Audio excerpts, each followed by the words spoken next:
Hello friends, स्वागत है आपका हमारे यूट्यूब चैनल पे। हम लोग पढ़ रहे थे अपने प्रीवियस ईयर क्वेश्चन को सॉल्व कर रहे थे। एक डिटेल में कह सकते हैं कि इसके बारे में विस्तृत अध्ययन हम लोग स्टार्ट करना किए हैं। ठीक है, देखिए 2016 का जो प्रीवियस ईयर पेपर था, 2016 का जो प्रीवियस ईयर पेपर है एसएसटी का, खास करके हम एसएसटी की बात कर रहे हैं। एसएसटी का जो 2016 का प्रीवियस ईयर पेपर था वो हम लोगों ने 4 पार्ट में कवर किया है। आज हम लोग पढ़ेंगे 2017 का प्रीवियस ईयर पेपर एसएसटी का जो है हमारा, वो हमारा पार्ट 1 रहेगा। ठीक है, फिर इसके बाद नेक्स्ट वीडियो में आपको पार्ट 2, पार्ट 3 करके मिलते रहेंगे। तो चलिए स्टार्ट करते हैं। देखिए, स्टार्ट करने से पहले आपको ये चीज हम बता दें कि ये हमारा जो आप स्क्रीन पे फिगर देख रहे हैं, एक पिक्चर देख रहे हैं, ये हमारा ऐप है। ठीक है, ये हमारा ऐप है और इस ऐप पर आपको टीचिंग से रिलेटेड, ठीक है, टीचिंग से रिलेटेड और खास करके जो आपका डीएलएड चल रहा है, ठीक है, डीएलएड जो चल रहा है, डीएलएड के सभी चीज, सभी सेमेस्टर के आपको कोर्सेज यहाँ पे मिल जाएंगे। और जो 4th सेमेस्टर है, ठीक है, चूंकि अभी और आगे वाला तो आप नया सेमेस्टर आया नहीं, जो 4th सेमेस्टर, जो 3rd सेमेस्टर में बच्चे हैं वो 4th में जाने वाले हैं। तो 4th सेमेस्टर का आपको यहाँ पर पेड कोर्स मिल जाएगा। ठीक है, इसमें पेड कोर्स आपको इस तरीके से मिलेगा कि मैथ का पेड कोर्स आपको मिलेगा अलग, जो बच्चे, जैसे कुछ बच्चों का बैक लगा होगा मैथ में, जो पहले 4th सेमेस्टर के मैथ के बच्चे होंगे। दूसरी चीज, आपको एसएसटी की भी आपको पूरी की पूरी प्लेलिस्ट आपको मिल जाएगी। वहां पर पूरा का पूरा एसएसटी के बारे में हमने पढ़ा के रखा है और साथ में आपका इन दोनों का कॉम्बो पैक भी मिल जाएगा, मतलब मैथ और एसएसटी का भी कॉम्बो पैक आपको मिल जाएगा। और इस कॉम्बो पैक को अगर अभी आप परचेज करते हैं तो बाद में इस कॉम्बो पैक में उसी रेंज में, उसी प्राइस में आपको दूसरे भी सब्जेक्ट मिल जाएंगे। लेकिन अगर बाद में आप लेंगे तो और सब्जेक्ट उसमें हम डालने के बाद उसका प्राइस बढ़ जाएगा। तो अगर आप इसके लिए कह सकते हैं कि लेना चाहते हैं तो आप ऐप डाउनलोड कर लें हमारा। ये आपको ऐप प्ले स्टोर पे मिल जाएगा। प्ले स्टोर पे आप जाकर के ये हमारा सत्यम क्लासेस के नाम से जो ऐप है उसे डाउनलोड कर सकते हैं। ऐसा कुछ उसका आपको देखने पे आएगा। ठीक है, तो चलिए आप इसको अपने दोस्तों को भी शेयर करिए, सबको बताइए और हम स्टार्ट करते हैं अपना क्लास। ठीक है, देखिए ये 3rd सेमेस्टर का एसएसटी का 2017 का पेपर है ये, जिसमें हम पहले ही देखते हैं वस्तुनिष्ठ प्रश्न को। जो वस्तुनिष्ठ प्रश्न होते हैं उसको देखते हैं, जिसमें आपका 15 क्वेश्चन वस्तुनिष्ठ से आता है। तो हमको इसको, इस पूरे पेपर को कई पार्ट में, 4 पार्ट में हम कवर करने वाले हैं। जैसे 2016 का हम लोगों ने कवर किया था, इसको 4 पार्ट में हम कवर करेंगे। पहले पार्ट में कुछ हम वस्तुनिष्ठ के, कुछ अति लघुत्तरी और कुछ लघुत्तरी के क्वेश्चन ऐसे करके हम इसको सॉल्व करते हैं। तो हमारा पहला क्वेश्चन है कि अकबर के दरबार के प्रमुख संगीतकार थे। देखिए, संगीतकार के बारे में पूछा जा रहा है। संगीतकार का मतलब आप लोग समझ रहे होंगे, सिंगर, या जिसको हम कह सकते हैं गायक। क्या कह सकते हैं? गायक कह सकते हैं। ठीक है, गायक कह सकते हैं। तो आप लोगों को पता होगा कि अकबर के दरबार में 9 रत्न रहते थे। कौन रहते थे? 9 रत्न रहते थे। अब एक एक 9 रत्न का नाम हम आपको बताते चल रहे हैं। ठीक है, जिसमें पहला आता है अबुल फजल का नाम। ठीक है, अबुल फजल का नाम आपको सुनने को मिल जाएगा। इसके बाद देखिए, अबुल फजल ने एक किताब लिखी थी, आईने अकबरी। ठीक है, आईने अकबरी, इसको भी आप लिख लीजिए, आईने अकबरी, आईने अकबरी। ठीक, इसके बाद आपको दूसरे व्यक्ति का नाम मिल जाएगा, फैजी। ठीक है, फैजी के बाद आपको मिल जाएगा तानसेन। तानसेन जो थे अकबर के प्रमुख संगीतकार थे, या दरबारी कबीर हम कह सकते हैं, संगीतकार थे। तानसेन के बाद आपको नेक्स्ट नाम जो मिल जाएगा, बीरबल का मिल जाएगा। बीरबल आपके बारे में आप लोग बहुत सारी कहानियां सुन रखे होंगे। नेक्स्ट आपको नाम जो मिलेगा, राजा टोडरमल। राजा टोडरमल। टोडरमल के बाद राजा मानसिंह। राजा मानसिंह। फिर अब्दुल रहीम खाने खाना। अब्दुल रहीम खान ए खाना। और इसके बाद 2 नाम आपको और मिलेगा, एक मुल्ला दो प्याजा, मुल्ला दो पियाजा, और एक नाम और मिलेगा, फकीर, फकीर अजियुद्दीन, अजियुद्दीन। तो इस तरीके से हम देखते हैं कि जो अकबर थे, अकबर के दरबार में 9 रत्न रहते थे। 9 रत्नों के नाम हम आपको बता दिए, अब्दुल फजल, फैजी, तानसेन, बीरबल, राजा टोडरमल, मुल्ला दो प्याजा, फकीर अजीउद्दीन, अब्दुल रहीम खाने खाना और राजा मान सिंह। ठीक है, जिसमें भी आप लोग को हम बताएं, जो तानसेन थे वो अकबर के क्या थे, दरबारी कवि थे या संगीतकार थे। तो यही क्वेश्चन आप लोगों से पूछा जा रहा है कि अकबर के संगीतकार कौन थे, तो इसका आंसर कौन सा सही होगा, आंसर इसका सही हो जाएगा तानसेन। ठीक है, तानसेन जो थे ये कह सकते हैं कि ऐसा माना जाता है कि ये इतने प्रसिद्ध कलाकार थे, इतने प्रसिद्ध गायक थे कि इनके गाने से दिए जल उठते थे। ठीक है, ये दीप राग गाते थे। और इनका जो बचपन का नाम था, तानसेन के जो बचपन का नाम था, बचपन का नाम इनका था राम तनु पांडे। क्या था, राम तनु पांडे। ठीक है, तो तानसेन के बारे में हम लोगों ने देख लिया। चलिए अब नेक्स्ट क्वेश्चन पे हम लोग आ जाते हैं। नेक्स्ट क्वेश्चन है, पानीपत का युद्ध किसके किसके बीच लड़ा गया। ठीक है, देखिए यहाँ पानीपत के युद्ध में ये चीज नहीं यूज किया गया है कि कौन से पानीपत के युद्ध के बारे में पूछा जा रहा है। ठीक है, ये क्वेश्चन ऐसे ही था आपके प्रीवियस ईयर क्वेश्चन पेपर पे, आप इसको उठा के देख सकते हैं। तो देखिए, लेकिन हम यहाँ पे ये चीज जान सकते हैं कि इस ऑप्शन में आप देखें तो एक नाम आपको सारे ऑप्शन में सेम मिलेगा, बाबर। ठीक है, यानी कि ये पानीपत के प्रथम युद्ध की बात कह रहा है। ठीक है, पानीपत के प्रथम युद्ध की बात कह रहा है और टाइम क्या था, 1526। तो पानीपत का प्रथम युद्ध किसके किसके बीच में हुआ था, बाबर और लोदी वंश के कह सकते हैं एक शासक थे, इब्राहिम लोदी के बीच में हुआ था। तो इसका आंसर कौन सा सही होगा, दूसरे का आंसर सही हो जाएगा ए। ठीक है, चलिए नेक्स्ट क्वेश्चन पे आ जाते हैं। नेक्स्ट क्वेश्चन है, सिजाउद्दौला और क्लाइव।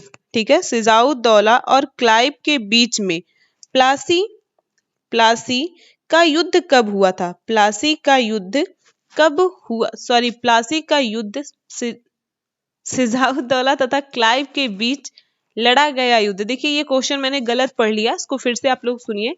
देखिए सिजाउद्दौला और क्लाइव के बीच लड़े गए युद्ध की बात कही जा रही है और इनके बीच कौन सा युद्ध लड़ा गया था, प्लासी का युद्ध लड़ा गया था। कौन सा युद्ध लड़ा गया था, प्लासी का युद्ध लड़ा गया था। तो प्लासी का युद्ध कब लड़ा गया था, आप लोग को पता होगा।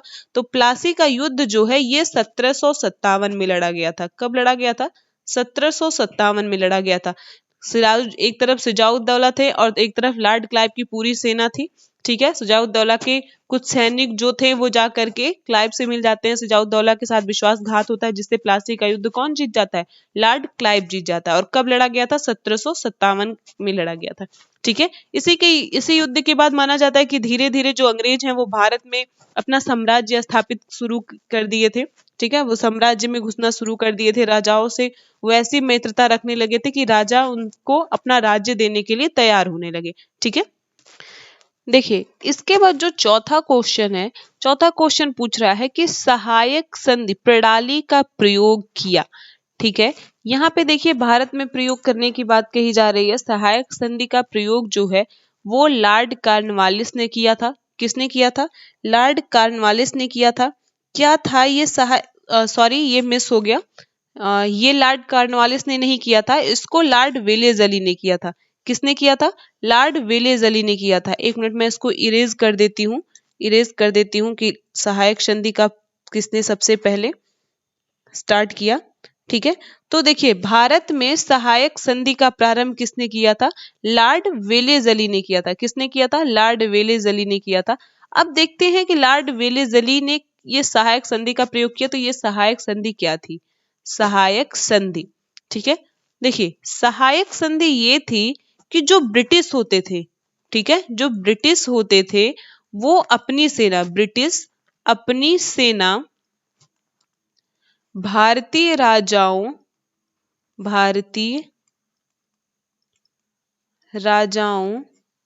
के दरबार में भारतीय राजाओं के खर्चे पर रखते थे, भारतीय राजाओं के खर्चे पर रखते थे, खर्चे पर रखते थे। ठीक है, कैसे, इसको हम समझते हैं। देखिए, ये ब्रिटिश सेना जो थी, लॉर्ड वेलेस्ली ने ये नियम बनाया कि हम सहायक संधि स्टार्ट करेंगे। सहायक संधि में ये कहा गया कि हम अपनी सेना को, ब्रिटिश अपनी सेना को भारतीय राजाओं के दरबार में रखेंगे, और उस सेना को खर्चा कौन देगा, जो भारतीय राजा है वही खर्चा देंगे। ठीक है, इससे क्या होने लगा कि जो भारतीय सैनिक थे वो बेरोजगार होने लगे, मेरे पास अब सेना की जरूरत नहीं है, आप रिटायर हो सकते हो। तो इस तरीके से भारतीय सेनाओं को निकाल दिया गया और ब्रिटिश सेना को भारतीय राजाओं के यहाँ रख दिया गया। ठीक है, तो जो भारतीय राजा थे उससे क्या हुआ कि अंग्रेजों से उनका डर कम हो गया कि अब मेरे ऊपर अंग्रेज आक्रमण नहीं करेंगे। ये आक्रमण के ही डर से ब्रिटिश सेना को अपने यहाँ रखते थे। ठीक है, और ब्रिटिश सेना दूसरे यहाँ के राजाओं से युद्ध लड़ने में भी उन राजाओं की क्या करते थे, सहायता करते थे। यही थी लॉर्ड वेलेस्ली की सहायक संधि। चलिए नेक्स्ट क्वेश्चन पर आ जाते हैं। तो नेक्स्ट क्वेश्चन है, बाबरनामा किसके द्वारा लिखा गया। आप लोग फटाफट हमको इसका आंसर कमेंट बॉक्स में बताइए कि बाबरनामा किसके द्वारा लिखा गया। देखिए, जो बाबरनामा है, बाबरनामा ये बाबर की आत्मकथा है। किसकी आत्मकथा है, बाबर की आत्मकथा है, आत्मकथा है। ठीक है, और बाबरनामा किसने लिखा था, तो बाबरनामा बाबर द्वारा लिखा गया था। किसके द्वारा लिखा गया था, बाबर द्वारा लिखा गया था। ठीक, चलिए नेक्स्ट क्वेश्चन पर आ जाते हैं। नेक्स्ट क्वेश्चन है, कबूलियत किसे कहते हैं। कबूलियत किसे कहते हैं, ये आप लोगों को पता होगा, कबूलियत और पट्टा के बारे में। ठीक है, आप लोग को हमको कमेंट करके बताना है कि कबूलियत और पट्टा की शुरुआत किसने की थी। ठीक है, किस शासक द्वारा कबूलियत और पट्टा की शुरुआत की गई थी। ठीक, चलिए बताते हैं कि कबूलियत क्या थी। तो किसानों द्वारा, किसके द्वारा, किसानों द्वारा अपनी भूमि, अपनी भूमि एवं उस पर लगान का लिखित विवरण, लगान का लिखित विवरण सरकार को देना, सरकार को देना क्या कहलाता था, कबूलियत कहलाता था, कबूलियत कहलाता था, कहलाता था। ठीक है, यानी कि जो किसान होते थे उनके पास कितनी भूमि है, उस भूमि का पूरा विवरण देना था, और उस भूमि पर वो कितना लगान देते हैं, क्योंकि जो कह सकते हैं कि उपज होती थी। ठीक है, उपज के आधार पे लगान क्या होता था, अलग अलग हो जाता था। तो उपज के आधार पे, सिंचाई के आधार पे भी लगान बदलते रहते थे। ठीक है, तो उपज के आधार पे, सिंचाई के आधार पे जो लगान होता था उसको वो किस हिसाब से दे रहे हैं, वो सारी चीजें वो जिस लिखित विवरण में देते थे उसी को क्या कहा जाता था, कबूलियत कहा जाता था। चलिए अब नेक्स्ट क्वेश्चन पे आ जाते हैं। नेक्स्ट क्वेश्चन है, हल्दी घाटी का युद्ध कब और किसके बीच में लड़ा गया था। ठीक है, हल्दी घाटी का युद्ध कब और किसके बीच में लड़ा गया था। तो आप लोग एक महान शासक का नाम सुने होंगे, महाराणा प्रताप, महाराणा प्रताप। ठीक है, तो महाराणा प्रताप और एक तरफ दूसरी सेना जो थी वो अकबर की थी, इन दोनों के बीच में हल्दी घाटी का युद्ध लड़ा गया था। और वो टाइम क्या था, वो टाइम था 1576 में। ठीक है, 1576 में हल्दी घाटी का युद्ध महाराणा प्रताप और अकबर के बीच लड़ा गया, के बीच हुआ। ठीक है, बीच हुआ या लड़ा गया। ठीक, चलिए महाराणा प्रताप के बारे में आप लोगों ने बहुत कुछ सुना होगा, बहुत सारी कहानियां सुनी होगी कि ये जंगल में अपना जीवन कैसे घास की रोटी खा करके बिताते हैं। ठीक, चलिए नेक्स्ट क्वेश्चन है, फ्रांसीसियों की असफलता के 2 कारण बताइए। 2 कारण लिखना है आपको कि फ्रांसीसी क्यों भारत में आकर के सफल नहीं हुए। ठीक है, तो पहला चीज आप अगर ध्यान दें तो पहली चीज ये है कि जो फ्रांसीसी कंपनी थी, फ्रांसीसी कंपनी के द्वारा, कंपनी अपनी राजनीतिक या कह सकते हैं कि रणनीति, रणनीति को अच्छे से या कह सकते हैं कि हम दूसरे तरीके से कह सकते हैं कि विशेष प्रभावी नहीं बना पाई, नहीं बना पाई।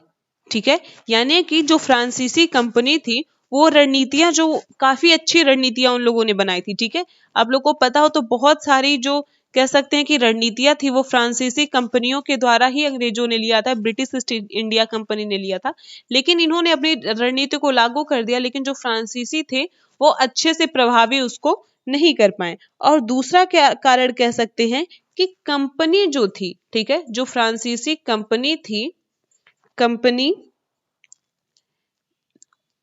उचित ध्यान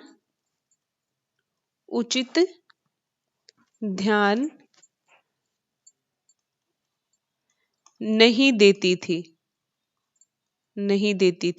ठीक है, कंपनी जो थी वो अपने सैनिकों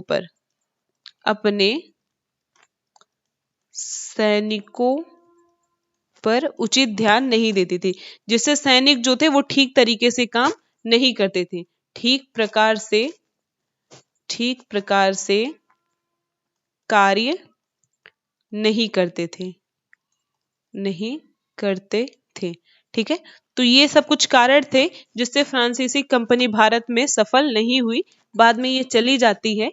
ठीक है, आप हमको बताएंगे कि कौन सा युद्ध हुआ था फ्रांसीसी और अंग्रेजों के बीच, जिसके बाद कि फ्रांसीसी भारत से चले गए। ठीक है, चलिए नेक्स्ट क्वेश्चन है, हुमायूं और शेरशाह के बीच कौन कौन से युद्ध लड़े गए थे। ठीक है, हुमायूं और शेरशाह के बीच कौन कौन से युद्ध लड़े गए। तो देखिए, हुमायूं और शेरशाह के बीच दो युद्ध बहुत ज्यादा फेमस है। पहला जिसे हम कहते हैं चौसा का युद्ध। कौन सा युद्ध कहते हैं? चौसा का युद्ध। कब ये लड़ा गया था? तो ये लड़ा गया था 1539 में। और दूसरा हम कहते हैं कन्नौज का युद्ध, या इसी को हम कहते हैं बिलग्राम का युद्ध। क्या कहते हैं? बिलग्राम का युद्ध। तो ये कब लड़ा गया था? ये लड़ा गया था 1540 में। तो हुमायूं और शेरशाह के बीच ये युद्ध लड़े गए थे। ठीक है, चलिए नेक्स्ट क्वेश्चन पर आ जाते हैं। शेरशाह के राजस्व संबंधी सुधारों का उल्लेख कीजिए। ठीक है, देखिए यहाँ पर शेरशाह सूरी के बारे में कहा जा रहा है कि शेरशाह ने कौन कौन से राजस्व संबंधी सुधार किए थे। ठीक है, ये लघु उत्तरी क्वेश्चन से पूछा गया है। ठीक है, अब वो अभी तक क्या था कि अति लघु उत्तरी से पूछा गया था, लेकिन ये लघु उत्तरी से पूछा गया है। इसको यानी कि हमको बड़ा लिखना है। ठीक है, बड़ा क्वेश्चन के तौर पे इसको हमको लिखना है। ठीक, देखिए पहला चीज कि जो पूरा का पूरा उपज होता था, ठीक है, जो उपज होता था, उपज का 1/3, ठीक है, उपज का 1/3 ले लिया जाएगा राजकोष के लिए। ठीक है, राजकोष के लिए, यानी कि जितना आपने कमाया है उसका 1/3 आप किसको देंगे? राजकोष को देंगे। और इसके बाद क्या था कि जितनी उपज होती थी, या कह सकते हैं कि उर्वरा शक्ति के आधार पर भूमि को बांटकर कर लेना। ठीक है, भूमि को बांटकर, कर मतलब टैक्स। ठीक है, टैक्स लेना, यानी कि जिस भूमि पर उपज अधिक है, जिसकी उर्वरा अधिक है, वहां से वो क्या करेंगे, ज्यादा भूभाग, जहाँ पे कह सकते हैं कि अच्छा खासा उपज होगा, वहां पे राजस्व ज्यादा वसूला जाएगा, और राजस्व कम वसूला जाएगा वहां पे जहाँ पे बहुत ज्यादा उपज नहीं होगा। ठीक है, तो इस तरीके से उर्वरा के आधार पे वो 3 तरह के खेतों को बांट देते हैं। एक अच्छी, कह सकते हैं कि बेहतर किस्म की होती थी, एक मध्यम होती थी, और एक कहते हैं निम्न होती थी। ठीक है, अच्छी मतलब उच्च हम कह सकते हैं। ठीक है, तो इस तरीके से उन्होंने क्या किया था कि उपज का जो 1/3 होता था वो राजकोष के लिए मांग लिया था, और उर्वरा शक्ति के आधार पे पहले भूमि को 3 श्रेणियों में बांटा गया, और उसी के आधार पर क्या किया गया? कर लगाया गया। ठीक है, तो इस तरीके से शेरशाह ने राजस्व संबंधी बहुत सारे सुधार किए थे। ठीक है, ये आपके लघुत्तरी क्वेश्चन का एक क्वेश्चन था। ठीक है, बाकी जितने भी क्वेश्चन है वो अपने हम नेक्स्ट वीडियो में देखेंगे। तब तक के लिए थैंक यू दोस्तों।